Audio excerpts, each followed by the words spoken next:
Hello, Brenner. Hello, Eric. How are you today? I'm doing all right. How are you? I'm doing well.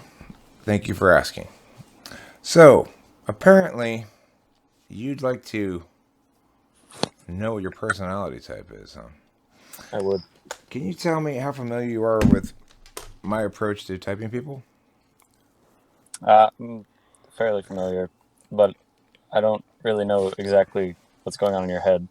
Um, Okay. I've watched about five videos. What's the correct number of steps to break making a pot of coffee into? Hmm. Well, I can't say I've made a pot of coffee. Can we go with Keurig? Okay, sure. Okay.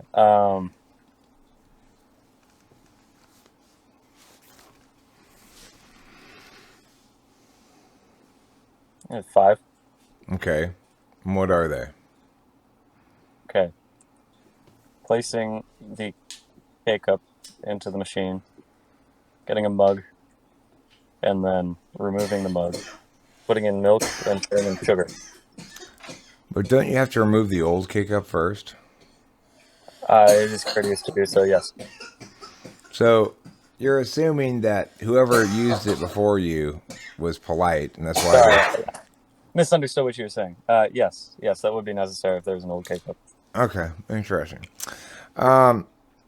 Now let's try the question from the other directionality. Can you break winning an Olympic gold medal in synchronized swimming into 4 steps?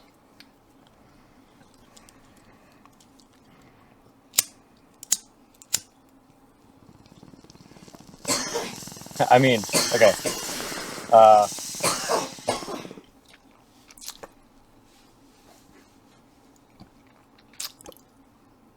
Training,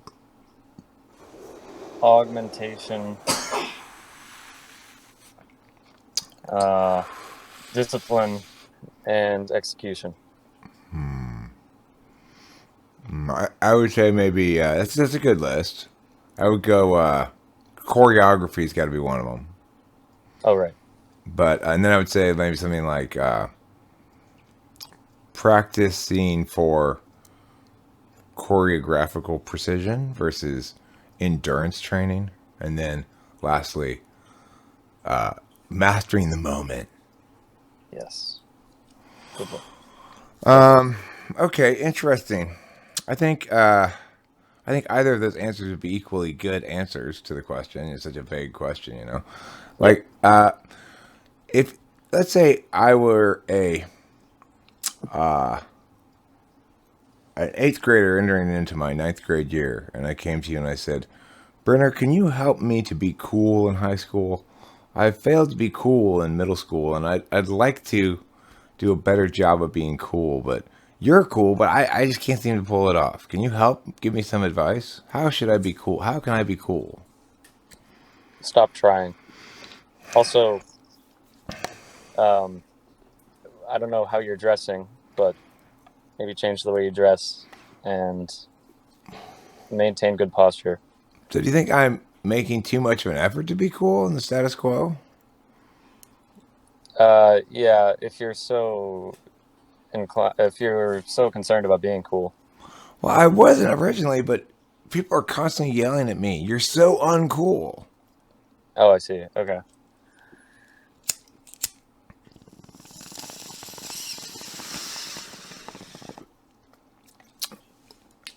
Say maybe you're not cut out for being cool, but you can.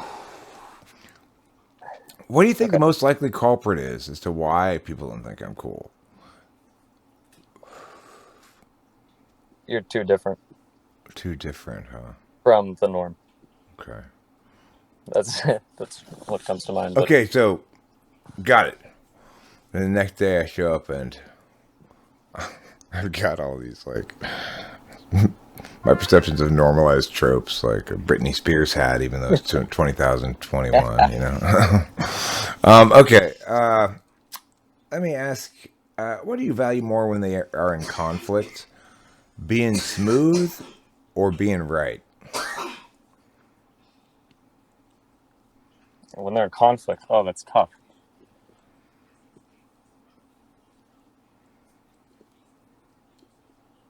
I think it depends on the situation.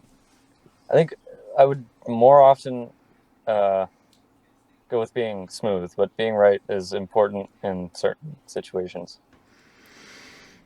Does having the name Brenner mean you incur a lot of rhyming nicknames that rhyme with Brenner? No, Like Schminner or Dinner? no. No, huh? I wish people aren't that creative or low any on the stack, as you would say. I suspect if I were hanging out with you, I'd immediately begin calling you Brenner Chicken Dinner. I've got my grandfather does stuff like that actually. Yeah. Okay. Do you make stuff for creative to satisfy your creative impulses? Be it poetry, paintings, music, or anything like that? Yeah. What kind of stuff do you make? What kind of medium are you most comfortable working in? Songs, music. Yeah. Okay. And is your primary instrument the guitar or the piano? For songwriting, it would be guitar. Yep. Okay. And as a guitarist, are you primarily concerned with being a songwriter versus a guitarist? Are you trying to be both? Like, what's your perspective on chops? Don't overvalue them, but you can incorporate them pretty well. Like Prince or Jimmy Page. Okay. Okay. That's interesting. Do you watch anime? No. Do you watch any kind of movies? And if so, is it more like action or comedy or sad movies or? Generally. Well, yeah. So usually I'm inclined to watch more emotionally poignant movies. Emotionally poignant movies. Do they make you cry? Sometimes. Okay. So if you saw an ad on TV that said, imagine a world where young love is as bright as the sun until both of them get cancer. Bleh. No. No? No. Okay. That's too obvious. Too easy. Well, what if they both get each other's cancer? So she gets testicular cancer and he gets cancer of the ovaries. And everyone's confused. Now there's a movie. Okay. So what kind of thing here's an example of something that tends to be tear jerky to me, even though it's not technically sad, which is stories of like an underdog team overcoming all the doubters and winning a championship or something. Do you have something like that equivalent? No. No? Okay. What kind of movies do you hate the most? Cheesy. So it's funny. It's like a circle, but with not so like an incomplete circle. Like I like the emotionally poignant stuff that isn't completely obvious, and then like spectrum goes down here. We got like action, whatever. I don't really care about it. Comedy would be closer to here. This is like and then dislike over here. So and then over here would be the incredibly obvious plots and the cheesy, overdone stuff. Okay. So, if I were to show you two, let's say, kids' movies, for example, Rachel and I have both recently watched this movie called Sonic the Hedgehog. And we've also recently watched Wreck-It Ralph, both of which are basically movies for kids. Would you be able to distinguish between the two and say this is good or better than the other one? Or would you be dismissive of both because they're overly broad themes and why bother distinguishing between two examples of wrongness or something like that? I could say which is better. Yeah, I like Wreck-It Ralph. Okay. How long does it take you to determine whether you like a song that you hear for the first time? Uh, 2 to 3 listens. It's very generous of your time. It's proper. It's proper in the sense that I'm sure there's some shit you could dismiss right away, right? Like you just start Yeah. listening to it in 5 seconds, and you're just like, oh, okay. Yes. It's easier to know about the stuff that really fails than it is to tell, obviously, about stuff that's borderline and or sometimes stuff that really turns out you turn out to really respect a lot. At first, it's kind of mystifying to you, you know. It's my experience anyway. Mm. If you were gonna wear a hat, would you rather wear a baseball cap or like a fedora style hat, a cowboy hat, beanie? What kind of hat do you want to wear? You got to wear a hat all day tomorrow. It's International Hat Day. You don't want to incur a fine. I might have some problems with the governmental regulation, but anyways, baseball. Don't worry, it's not the U.S. government. It's the UN with their black helicopters Okay. coming and stuff like that. It's, So, like, I'm not gonna get. Well, yeah, that wasn't. these people who don't speak English in blue uniforms with strange symbols Yes. on them and just yelling at you in guttural sounds. But they all mean put your hat on, please. Okay, who is my maternal grandmother's only son-in-law in relation to me?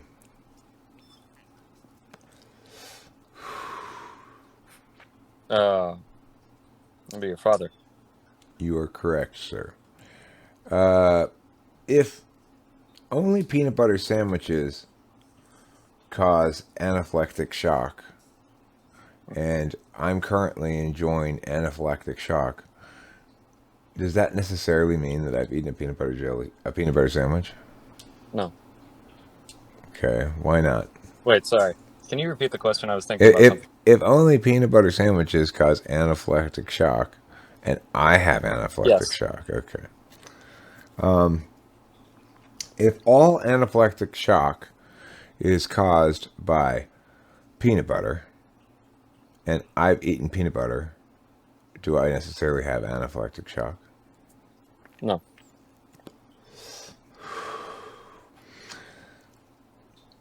If your mom's face, this is my mom's face, then Rachel's mom's face will be mad. But if Rachel's mom's face is mad, then there will be no reason for anybody to diss my mom's face. Is it possible for anyone's mom's face to get dissed? Yeah, if my mom's face doesn't get dissed. Okay.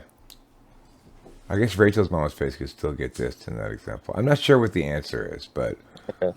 you know, it's one of those questions philosophers have been musing over for many millennia. Sure. I think I read that in Works of Love, actually. Do you know that question about the fox and the chicken, and the person and the fox, the chicken, and a person who are on one side of a river, and they gotta get across the river, but they can only fit themselves in one thing in the boat, and if they can fit two things in the boat. Okay. If they put the chicken and the dog in the boat, the dog eats the chicken. Wait, I thought it was a fox. Fox, dog, wolf, whatever. Some kind of Okay. Right. chicken eating creature. Okay. Canine. Okay. Oh, gotcha. Fox is correct, but I don't know. I was gonna say wolf, and I didn't say wolf last time. I must have said dog, so I compromised between fox and wolf with dog. Anyway, you can put two of them in the canoe to go across, but then the chicken eating mammal eats the chicken. Now, if you go across with the mammal first yourself, the chicken will run away, and if you go across with the chicken by yourself, the dog will jump in the river and try to chase after you and drown. So, how do you safely get all three of you across the river? Given that you only put two of you inside the boat at once. For some reason, the chicken's like the same size as everything else. I don't know why you can't squeeze the chicken in somewhere, but it must be a large chicken. I understand. I think.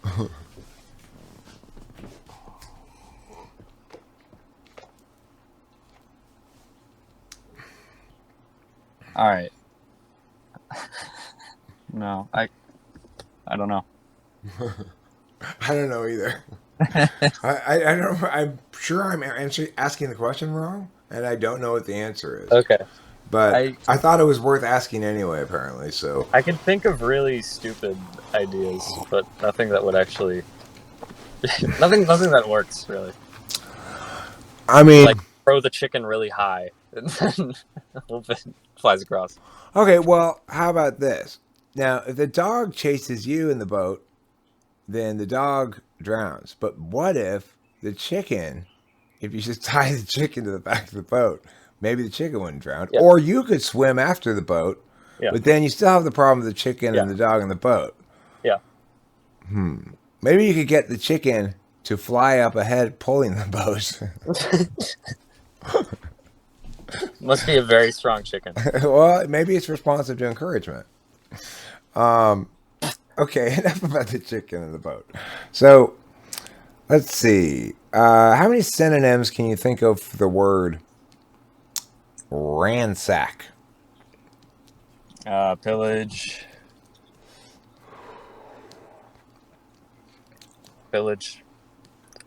Destroy, kind of. Not really. Not bad. Destroy's fine. Bag. Sack. Sack's good. Not commonly used in that fashion anymore. Right. It's probably came from ransack, right? Anyway. I don't know. Good question. I thought I was better at NE. Thrash, dismantle, plunder. Oh, yeah. Plunder. I was looking for that one. I could. Yeah. Muss. I've never heard that. It's like if you go like this someone's hair, you must their Muss. hair. Oh. Like it's something adults do to children usually. Yeah. Okay. Interesting. Let me ask you this. What is one item you can think of that connects a buoy in the ocean, you know, one of those little things that floats out there, and a telemarketer, and the square root of 2?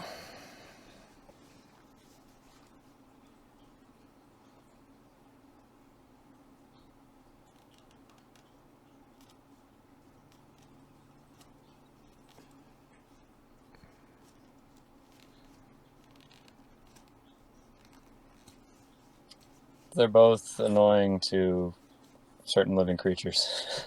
All three of those things? Yes. Buoys? I would imagine buoys are annoying to some sea creatures.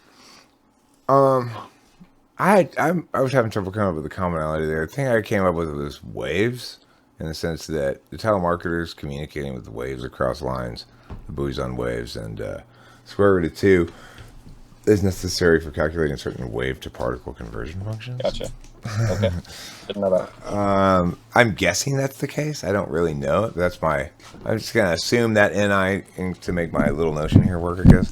All right, so what's in common between the following things? A beach, a potato farm, and Jennifer Aniston. Jennifer Aniston, blonde? Blondish, yeah. I call her blondish. Like blonde beige colors. Beige? Am I right? Beige, yeah, beige is in common with all those things, sure. Let's go deeper.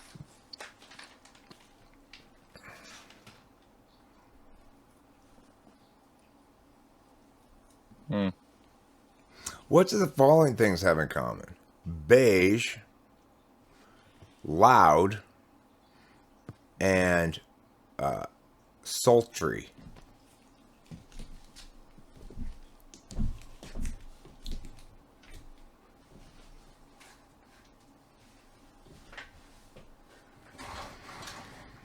Can I get the definition of sultry?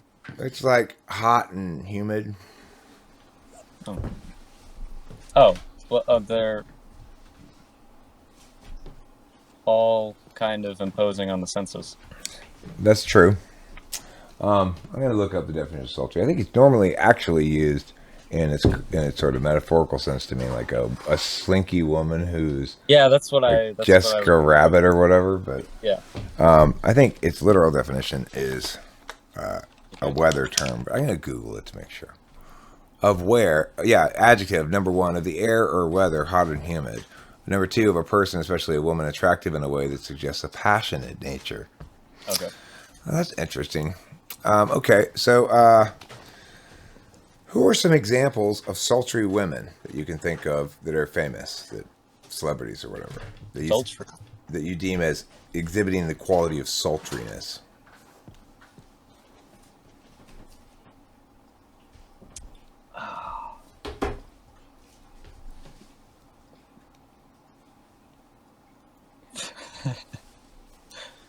No.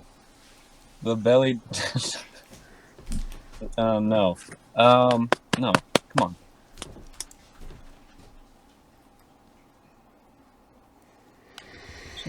Who's that? From Top Gun.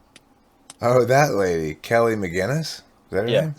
She's kind of sultry, yeah. I was, I had kind of maybe a slightly different definition of sultry. I was thinking about that girl who was in 8 Mile, who's dead. Don't know What's her name? Brittany Murphy? Brittany Murphy. her. Okay. Anyway, but okay. Tell me about SI stuff. Can you recount a series of insignificant events in the hours preceding this meeting? Okay.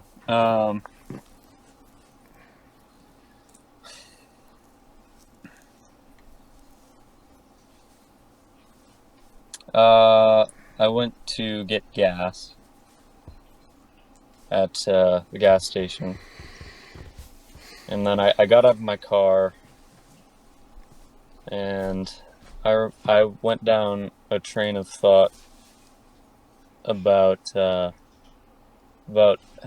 other people are perceiving me and human social structure and then how that's similar to animal social structure. And then Was it linked to anything that was happening to you right then? Like, was it responsive to the fact that Meow looked at you in Meow fashion, which prompted the line of thinking? your mic sounds like sand. Okay. All right.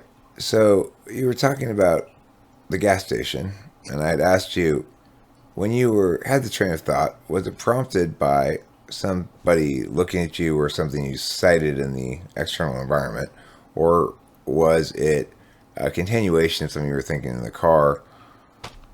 Continuation. Okay. Amplified. So, do you remember what the initial prompting thing was to get you on that line of thinking in the first place? No, it's been recurring for a long time. Okay. So, but even if it's recurring a lot, it's not the case that you're never thinking about anything else.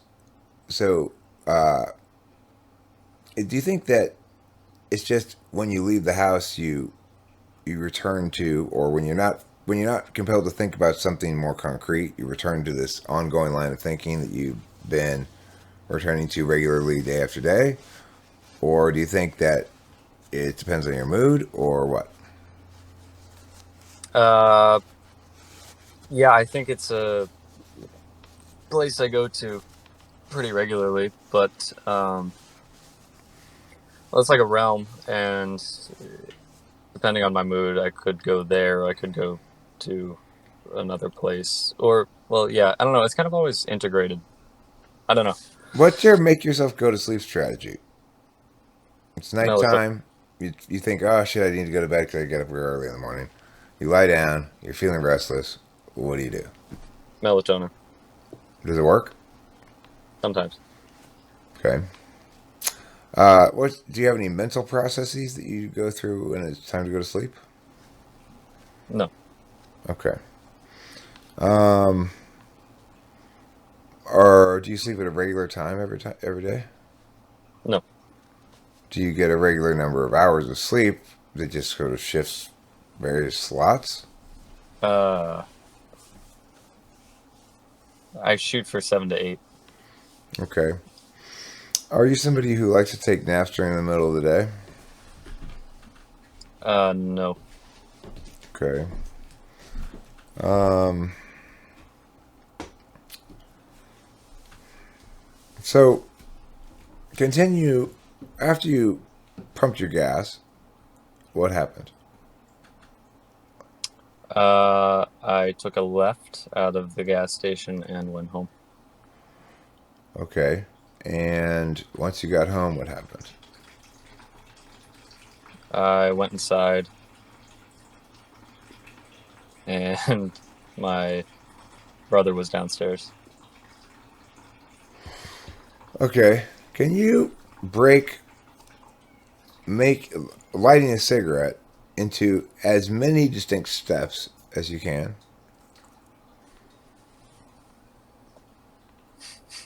I mean, like, yeah, like I can make it into infinite steps, but uh, okay, you uh, buy a pack of cigarettes. Well, okay, you get the impulse to buy a pack of cigarettes. If the impulse is the right word. Um, and then you buy the pack of cigarettes. Okay, so you take money out of your pocket, give it to the guy. You know. Okay. You take a cigarette out of the pack, and you uh, maneuver it so that it's between your fingers in a way that's kind of comfortable, I guess, or that feels right. And then Like this. maybe yes, dig around in your pocket for your lighter. And then you take out the lighter, and you get that kind of feeling right, and then flick and until it lights. Yep. And then you're going to move the lighter to the front of the cigarette. Okay. And now suck. Good. And then yes. So then it's lit. And then yeah. All right. There you go. Thanks. I finally figured out how to do that. Oh well, I'm I've glad. been buying these things for years, just holding them and then throwing them away. Never could figure out that critical element to this whole equation. Okay, so how do you feel emotionally right now? uh, Pretty good. Talking to you. How do you think I feel emotionally right now? Uh, I think you're maybe slightly coming off of the perturbance of my phone dying. So maybe you're a bit annoyed, but now you're trying to get back into the flow of things. So doing all right. Well, I mean, I did have a bit of meow earlier in the day, Okay. but I don't really feel like I carried it into this at all. This knowing this was coming up cheered me up actually, knowing that I had a Oh, typing session. A little bit of me maybe rolling right into it because right before this conversation, I was dealing with my dad's weird arbitrary requirements for things. Like ah, it's just I'm being the middleman between my mom's my dad's need for a second diagnosis for my mom, and the psychiatrist's original I use, and it's like it's an ESTJ bag of poo. yeah. Anyway, that notwithstanding, how do you feel physically right now? Anything like stiff shoulders, sore neck, anything like No, I actually feel pretty good. I don't know if it's just because I'm not focused on my body. Usually, I can find some pain points or whatever. that? How picky are you about what you eat? Um, Very. Okay. What kind of food do you eat and what kind of food do you not eat? Uh, I eat plain food, and I don't eat food with very extreme tastes. Very, that's not the right word.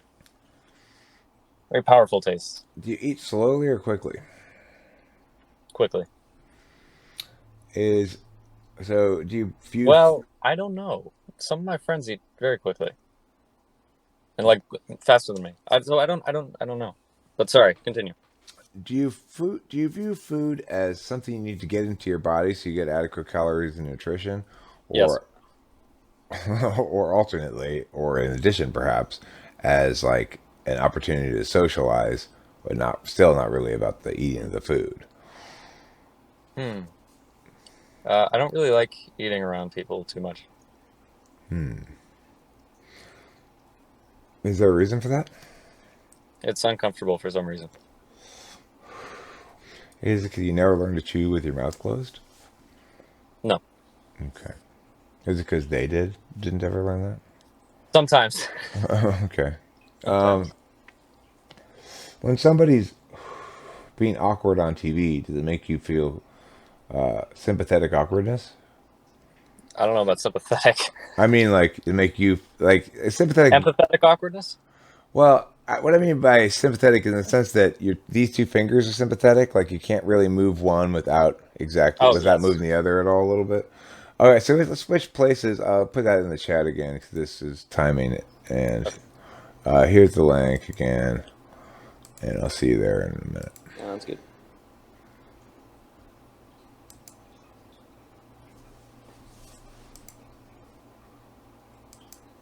Yeah.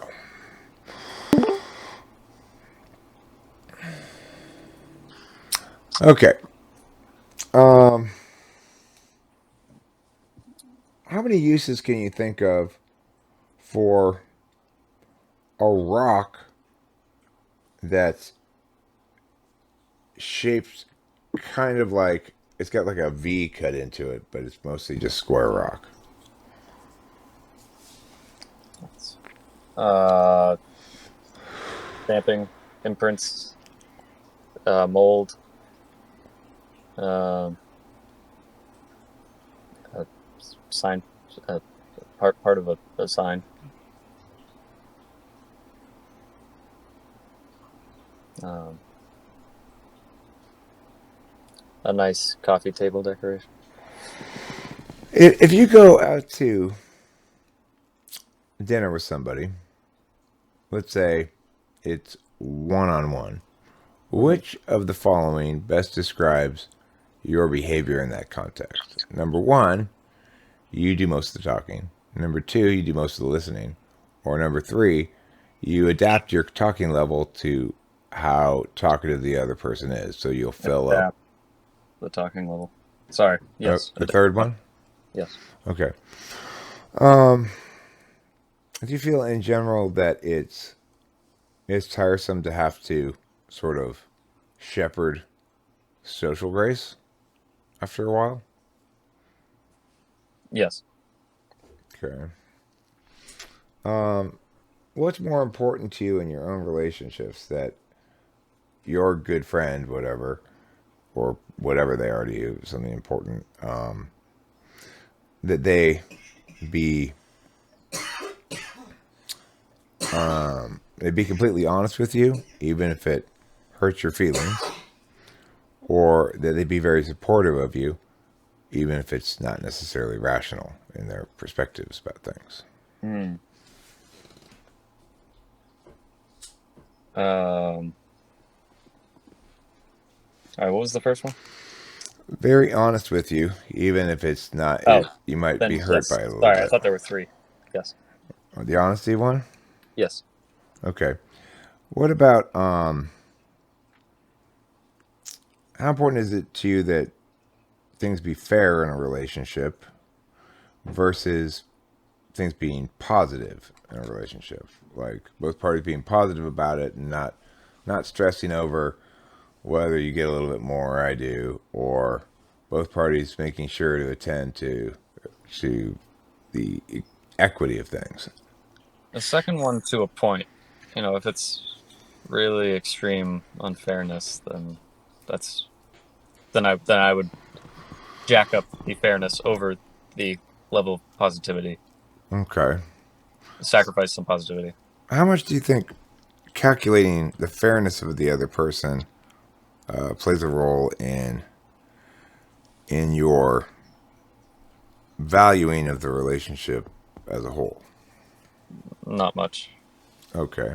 When you have a good relationship with somebody and you think this person is a valuable person to have in my life, either because I like them a lot or I find them insightful or whatever, when what kind of what are they offering you? Companionship. I mean, that's Uh, like pretty much anybody or even an animal can offer you just companionship, right? I'm yeah. saying when you Okay. have good That's companionship, true. what makes it good? Yeah. Exchange of ideas that are interesting and useful to both of our growth. Okay. Where do you feel like you are currently evolving as an identity? Towards a more independent identity and maybe a less concerned and healthier and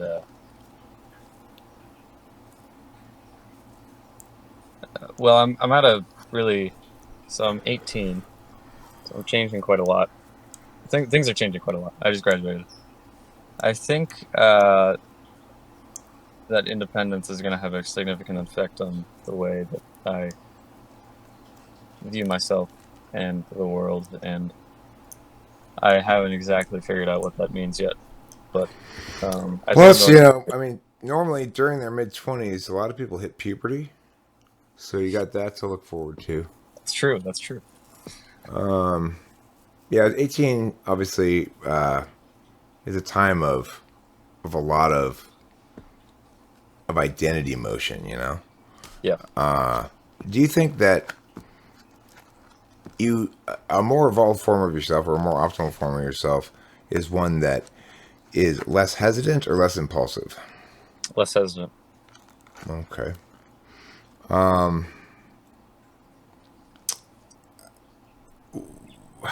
What how much consumption do you do for create per creation? Like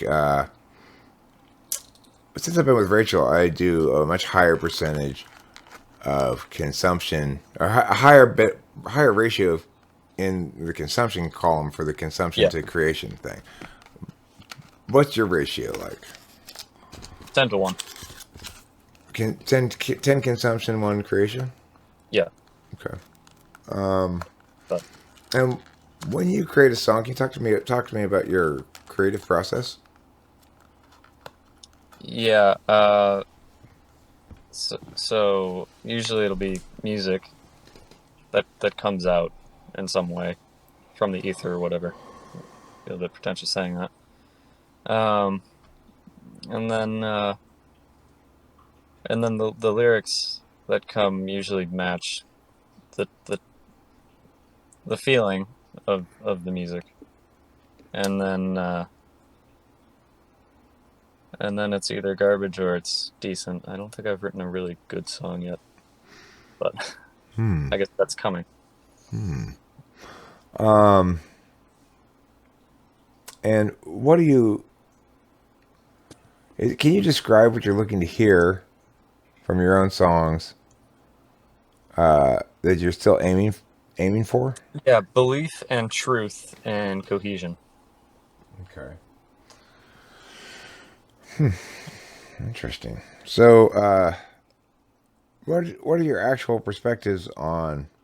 Tell me more about where music comes from, because it's a curious question. No Hmm. matter how rational a person may wish to be, there's something kind of inherently difficult to rationally subsume about music. In other words, it kind of lends itself towards magical explanations. Yeah. Um, well, we're conceived and then we're within the womb. I think I heard this idea somewhere actually, so I can't take credit for it. And then we hear the heartbeat of our mother for 9 months, and that's a pretty regular rhythm. And the sounds of the melodic sounds are, there's plenty of melody in nature.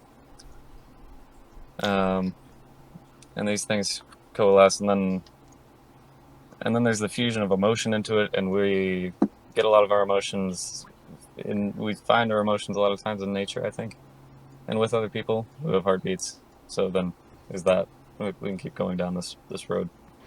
Yeah, Like, I mean, it's like life has a pulse. yeah. So there's time. Right. Regular rate. So, do you feel like when you're evaluating songs in the world that they have an objective status? Either it could be either on a spectrum from shitty to great, or it could be a binary thing. Either they make it or they don't. Mm-hmm. Or do you think it's just beauty's in the eye of the beholder? I think it's the former, but people have different tastes that need to be accounted for. And maybe there are really great songs within certain realms of taste. Okay, so, but some of those people have bad taste, right?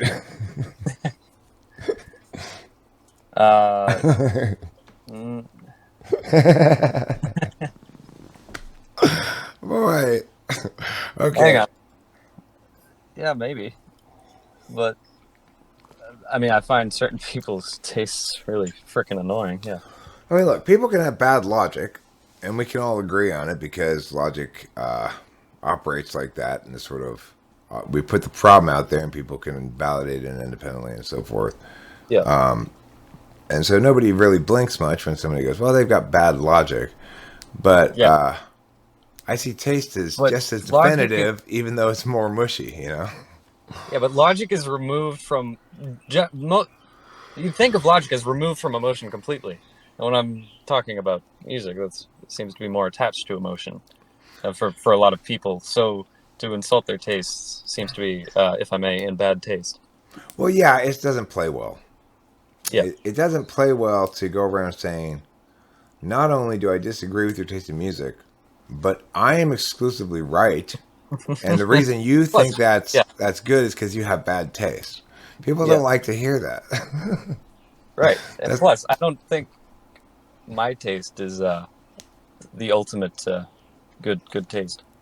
Well, you're right in that it's not identical to mine. Are you making an insinuation, or are you just saying? Yeah, I'm saying mine is the ultimate good taste. Yes. Okay. So, I mean, I know what you are. I feel confident about it, but Okay. I'm going to just make an attempt here to nail this down a little bit more solidly. Yeah. So, when you're really stressed out and feeling like that, oh God, I've just been soaking in Brenner for too long. What do you need to do? Do you need to take a bath? Do you need to take a jog? Do you need to go out with friends? Do you need to hug your teddy bear? What? Depends on the flavor. It's either take a drive or go out with friends. Okay.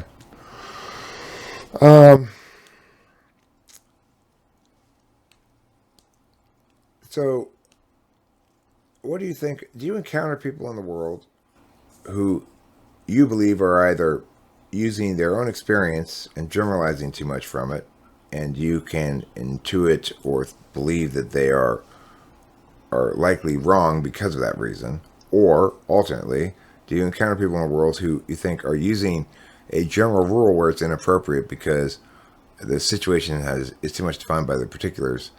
And if either of those situations occurs, do you remember noting it? It's the former, but I've experienced the latter. Okay.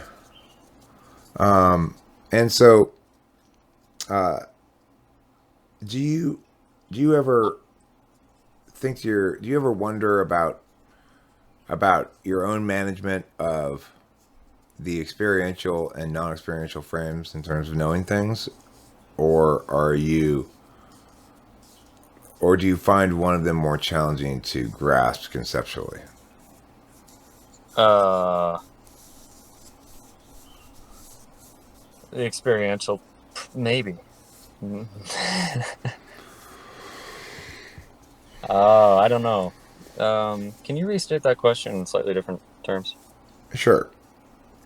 In terms of your own self-assessment of how you move through the world, do you find yourself ignoring experience to trust your instincts? I know that this and that in the past have meant yeah, but they don't mean that this time. Or do you move through the world by going, I know what the sign says, but I know from my own experience when I see this and yeah, that means yeah, and so I'm getting out of here. Hmm. I think it would be the former. Okay.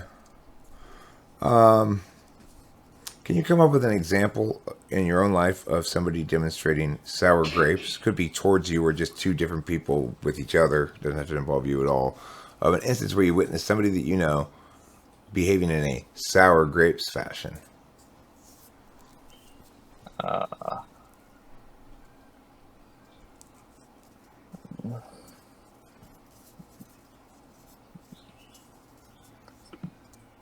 yes. I mean, I can. It's definitely happened. Okay. Uh, and I have a particular person in mind, but Okay. I can't recall the specific instance. It's happened a number of times, I think. Okay. Do you remember anything specific about this past Christmas No, day? no, and I've thought about this one because I saw it on another one of your videos. Okay. So, do you have a sense of what you're going to do after this? Like in your Uh, head, a plan for the rest of the day? no. Okay. Is that typically the case if you're not scheduled to work or something really concrete that your plan is open ended, whatever you feel like doing as you move through the day, or what? Yeah, pretty much. Okay. And do you find yourself having being subject to problems related to inertia? That is to say, having trouble segueing from mia to mia. No. Okay. How much external structure do you have? Like, how many people do you have nagging you about various things? Two. Okay. How persistent are they? Um, it varies depending on how well I'm meeting my responsibilities. And how responsive are you to their naggings?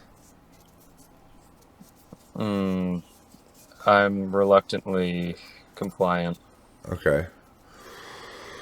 Uh, and behind that reluctant compliance, is there a secret appreciation of some purpose framed person providing direction, or is there a secret resentment of, God, I wish I could be liberated from this?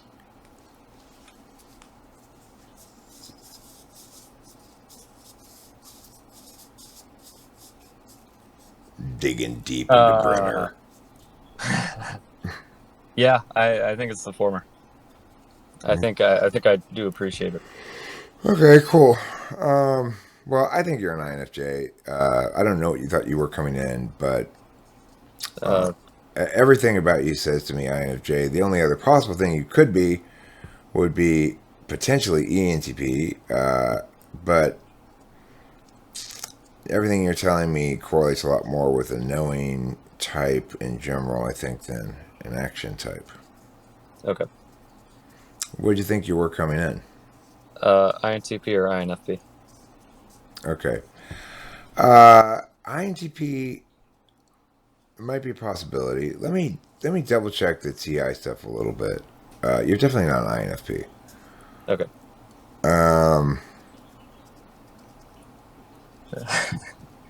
Okay, so if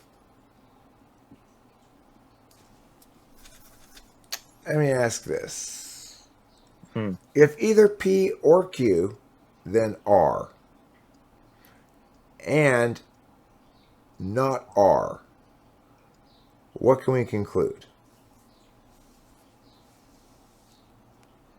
If either P or Q, then R, and not R. So R is R is an impossible answer. Okay. Well, the equivalent. Let me put it in words now. Uh-huh. If either my flashlight or my lantern breaks, then we'll be stuck in the dark. And we won't be stuck in the dark. What can we conclude? Either my flashlight or my lantern breaks. So can you restate that? Sorry. If either my flashlight or my lantern breaks, then we will be stuck in the dark. Presumably, I need both to illuminate. I don't know why. And we will not be stuck in the dark. Oh, so then they're not. Then neither your flashlight nor your lantern will break. Right. Okay, so let me try. If there are 16 cudgels in a barley wag, I'm and sorry. Can I get a definition for what? there's no definition. So there's 16 Oh, cudgels in a barley wag, and hmm. two barley wags in a sinewy. Then how many cudgels are there in a sinewy? There's 16 cudgels in a barley wag, two barley wags in a sinewy. How many? 32. Okay. Um.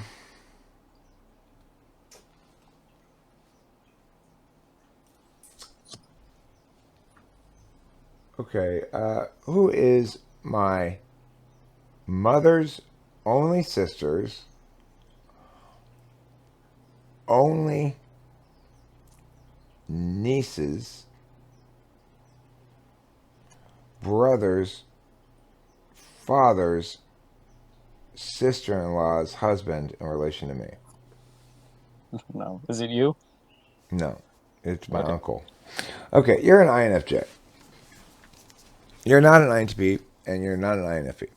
So I would like, though, before parting ways, to field any questions you may have about this, or any critiques that say, but this doesn't resonate with me because, yeah, I'd like to hear any such sort of contradictory stuff, complaints, queries, critiques, Oh, or whatever before we wrap okay. it up. No, this was a great session. Okay. So It's a pleasure to finally talk to you. it's a I pleasure to feel talk to you too. more of a fan than well, yeah, I feel like a fan now. All right. Well, great. Thanks, man. Great stuff. Are you cool with me publishing this?